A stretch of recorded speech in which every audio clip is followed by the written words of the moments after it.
You were talking about the blueprint session, and, you brought in a wide array of people within the organization. You put forward that plan, and you've kind of figured out where you wanted to start, and you've obviously got a few obstacles out of the way. But, you kind of hinted at it with the diversity, and I think that's something maybe that I'd like to dig a bit more because, as you say, you've grown from, a local-based economy into a global economy, and obviously a global culture comes with that. From the blueprint session through, the actual implementation, were there any surprises or disappointments in the way? And, you can be as specific as you want, but maybe for us, maybe focus on the diversity part, because I think that's the element that most organizations will run into, even if they're not a global organization, is how do you take something that may make sense to a group of people, but culturally might have some mismatches, if you will. Yeah. First of all, our definition of diversity includes 5 components. The first one you definitely mentioned, and that is cultural diversity. The second one that we have is differently abled people. The third one is differently qualified. So you have engineers, you have scientists, you have academicians, you have people at enabling functions, support functions. The fourth one is people with the gender diversity, men and women. And the fifth one is the different age groups. We find that the Gen Y thinks completely different from the Gen X and the baby boomers and the millennials. So we included all components of these people so that we can have a holistic thinking. And to our surprise, we found out that the biggest obstacles, and I am not afraid to admit, was from the seniors, from the top management. And our book talks about it very interestingly. We have classified the entire section of employees into transformers, fence-sitters, and lost souls, and these were not hierarchical. We found a lot of transformers in the bottom end of the pyramid when the junior employees are the millennials, and we had quite a few lost souls at the top management. That was our surprises and, in one sense, a disappointment. But quite interestingly, the biggest surprise for us was who accepted this philosophy first of employee first, customer second.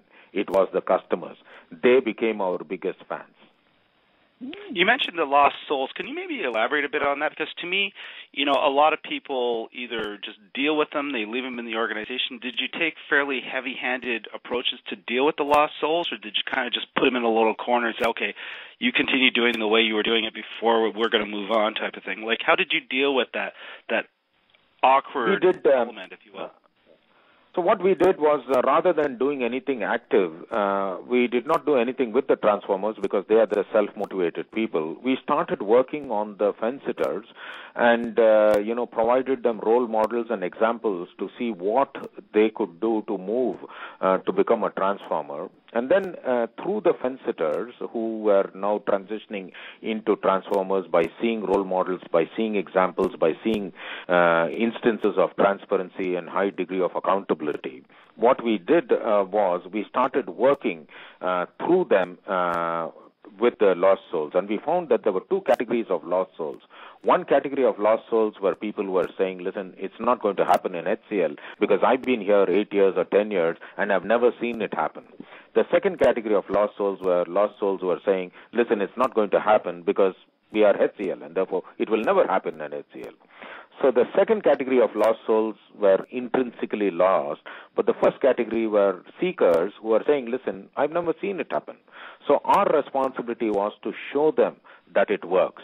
And therefore, we cascaded role models, provided case studies, posted stories on the intranet, on the communities, online communities that we have. And we were very pleasantly delighted to notice that there was a lot of transition of the first category of lost souls. But the second category, due to peer pressure, they by themselves will get singled out. We don't have to do anything active. Gosh, that's, I guess, the old 80-20, work with the 20% and the rest will follow just by example? Absolutely. Yeah. Your current growth, I mean, not only internally, but in terms of your revenues, specifically in terms of your revenues, can you credit that directly to these cultural changes, Anand? Is that a fair statement, and how do you know that? Yeah. So, in fact, we initially measured our success by growth in top line and bottom line only. But as we went along, what we did was, listen, that is too big a macro indicator for us to know. Yes, we did, over a period of 5 years, we did, almost quadruple our revenue and triple our profits. But what we have done now is we have gone into micro details. We have correlated these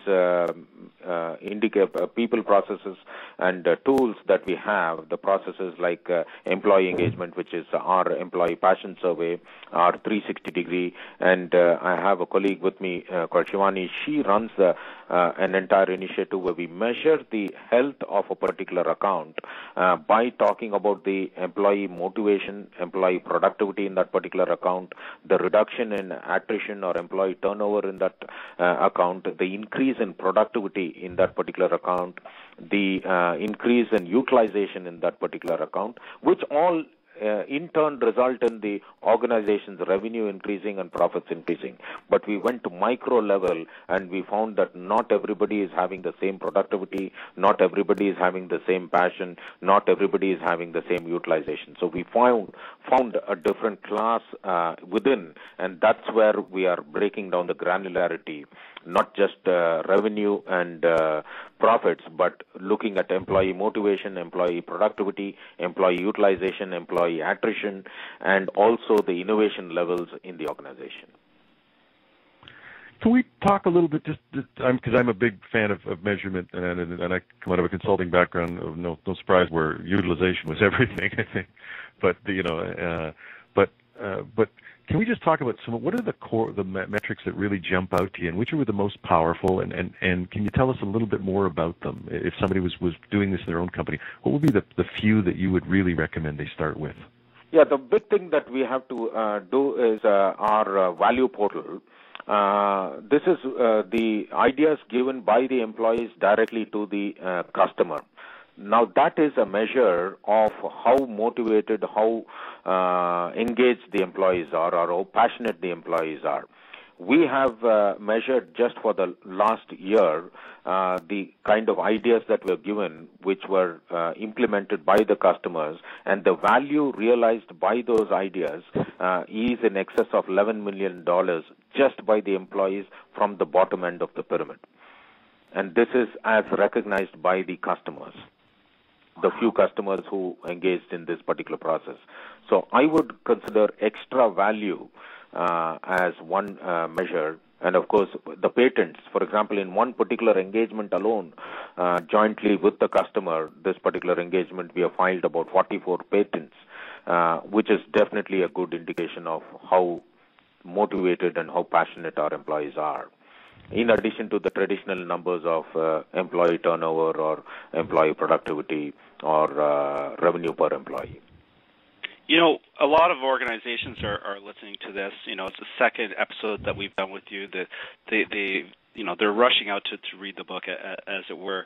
You know, when an organization goes, you know what, this makes sense, we're going to focus on our employees so that they can focus on our customers. You know, there are really three key elements there. There's the management or the executive, there's the actual customer base, and then there's the employees. Can you maybe give three very specific go-to points or touch points that a new organization wanting to do this can maybe target on those three levels, if you will? Yeah. In fact, first of all, we want to put a disclaimer and a rider. This is very extensively, very largely, and very specifically our own experiment, what we have done and what we have learned. However, as you would have known, we've been invited by over 68 corporations, 18 of them at the board level, for us to share this story, and between Vineet and me, we have shared these stories. And our stories, the 2 or 3 takeaways that we give is, don't go the conventional way of measuring employee health, the way of looking at employee engagement survey or employee satisfaction survey, because that gives you only the big picture, and the employees who are participating in it, they don't become the beneficiaries. So we rolled out the employee passion survey, find out what motivates them, what drives them, and look at engaging them at their level rather than engaging them for what you want them to do. So that's the first thing. The second input or a tool that we would recommend is bring in an element of transparency from the senior management downward as we look at even that big definition of bottleneck that we give. In any bottle, where is the bottleneck? It's at the top. So if we can begin with the transformation from the top downward, there will be a lot of buy-in, particularly increasingly in organizations where the Gen Y workforce is multiplying. So those are the 2 or 3 takeaways. The third one that we would definitely recommend is have patience. Immediate results will not come. It took about 18 months for us to get our results. So that's something that we would definitely recommend. Employee health, measure it differently. Look at transformation top down and give it some time. And those are good steps in there. But if you're really looking at this and just if you were looking at you were taking over as CEO, or you were talking with the CEO and the door was closed and you really wanted to talk to them about starting on this path, what would be the little bit of advice you would give to a company considering taking this path? The advice that we would give is, involve employees at all levels in the decision making, rather than you take the decision at the top management and then, you drive it down. Once you listen to the employees, listen to the voice of the employees, you will find that they have better ideas to provide a greater customer experience than what you thought it was. The value zone, which is the interface between the employees and the customer. Get to empower the value zone. And Anand, I have to ask you, because I worked for a large company before, and it was actually quite a number of years ago that the invert the pyramid was attempted. And as you say, there's a number of employees that have been there a long time, and they roll their eyes and they say, "Oh, we've seen these so often." Were they a group of people that were they part of the trendsetters, or were they part of the group that went along with it? How do you deal with that? How do you interpret that sort of negative approach receptivity? Yeah, the negative approach was there, and quite strangely, it was there with the people who were, senior in the system. But over a period of time, when they saw this being accepted by the middle management or the employees who are younger, they began to switch sides and follow the bandwagon, because they saw transformation happening right before their eyes in their own context, in their own time frame, and they found it too difficult not to be part of that movement. And how did they know that it was working? Did they get it more internally from their colleagues, or was there feedback from the customers? When did that kind of start? It came in all the 3 ways. It came from their colleagues, it came from the customers, and it also came from the competition, because competition started calling them up and say, "Hey, you're working for HCL. Wow, we saw this happen. We saw your employees change, and the kind of business results that have been coming out as a result of this was very good." And therefore, they got it from multiple sources, but the key driver was their own fellow colleagues who shared with them in their own wavelength and in their own language. Sort of the water cooler talk? Yes. The water cooler conversation. These are the informal conversations that happen as we went along. Nothing formal. It is just one-to-one in their own canteens, in their own water cooler, in the corridor, as they commuted from home to work. It was those conversations. My goodness. Great. I want to jump in here and just one last question. If you've got a big employee focus and you do all of this, let's leave this with the last question. What if you do all this and the employees leave? Well, that's a good question. What if we don't and they stay back? Wow. Good one. Wow. And that wraps our show. Thank you. That puts that on. So I just want to leave a message for all of our customers out there that and thank you again for coming on the show. This has been the Customer Experience Show. And get onto our blog, improvingcustomerexperience.com. Tell us what you think. Communicate back with us. You're the customer. We'll talk to you next week. Thanks again to our guests. Thanks to our hosts.